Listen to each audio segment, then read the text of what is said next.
We've gotten to side control-ish, but as I mentioned earlier, everyone good will be doing this because conceptually, there are 2 points of control that I need to move through once I beat the leg. So I beat the ankle, I beat the knee, I get to the hip.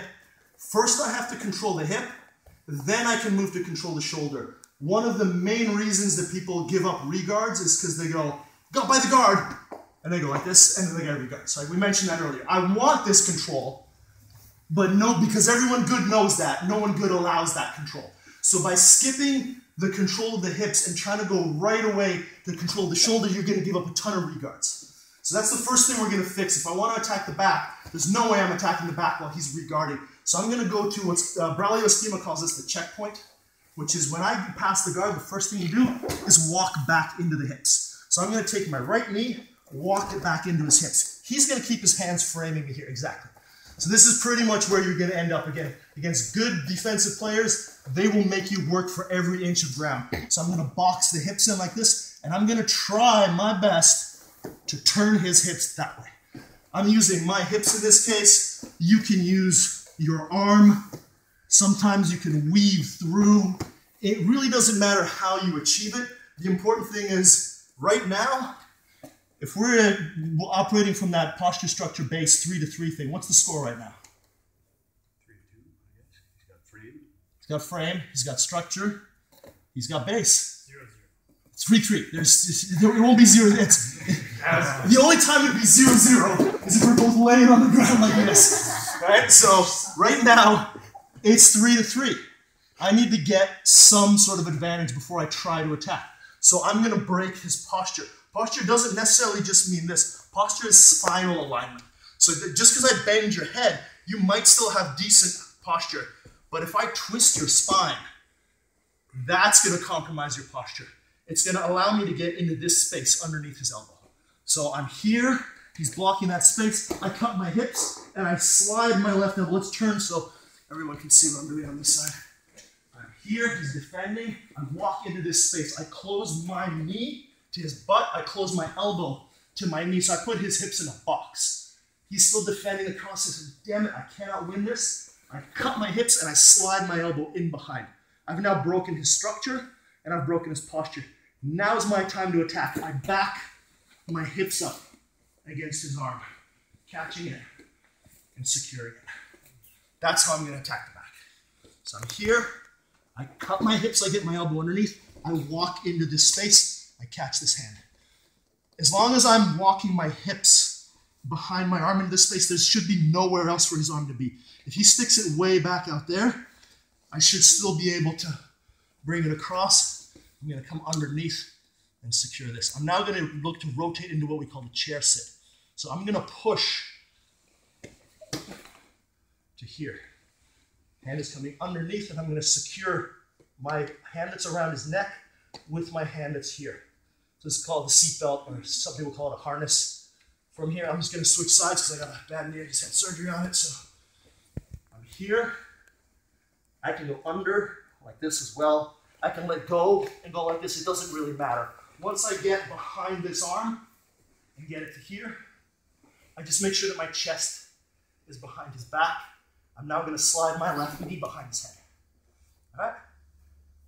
You can do this, by the way, from Kimura control too. We probably won't get time to do that today. I'm going to lean, place my foot across, keeping my chest tight behind his back. Commonly, you'll see people here do this. Not good. He turns right into me.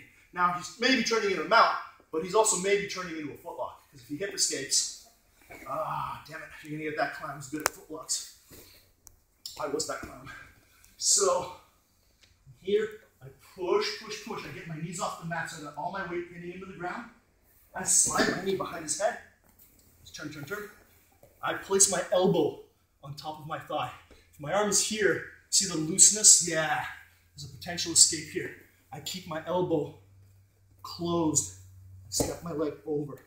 I keep my chest attached to him, and I use this foot here for base to push off, and I rotate from my right side to my left side. Now I'm on his back. All right, so one more time, off of the guard pass. Maybe you got here like this, and somebody's like, he knows what's up. I walk into the checkpoint, I close my elbow to my knee, I put his hips in a box, and then I cut my hips on top. I get behind that, walk into here, drive, drive, drive, secure. Turning, push. Jump to the chair sit. If you can't throw this leg over, it's not the end of the world. We're gonna lean, place the foot in, and then do that. Keeping my chest low, don't disconnect. Chest to back connection is back control. Lift, keeping the chest to back connection. Come across and put your feet together. You can go hooks, you can go body triangle, whatever style of control you prefer, frankly, it doesn't really matter. All right? But make sure you stop. Okay, and this doesn't just count for back attacks, by the way. If I want to seal the side control, let's say for whatever reason, he's just super wise to the whole scheme. And when I cut my hips, he doesn't let me get here, but he let me get behind the lever. And now I'm into side control. So even if I'm not able to attack his back, by stopping at this checkpoint, I'm never going to run into this constant re-guarding that you face when you skip this step and go to the shoulder control or upper body control right away.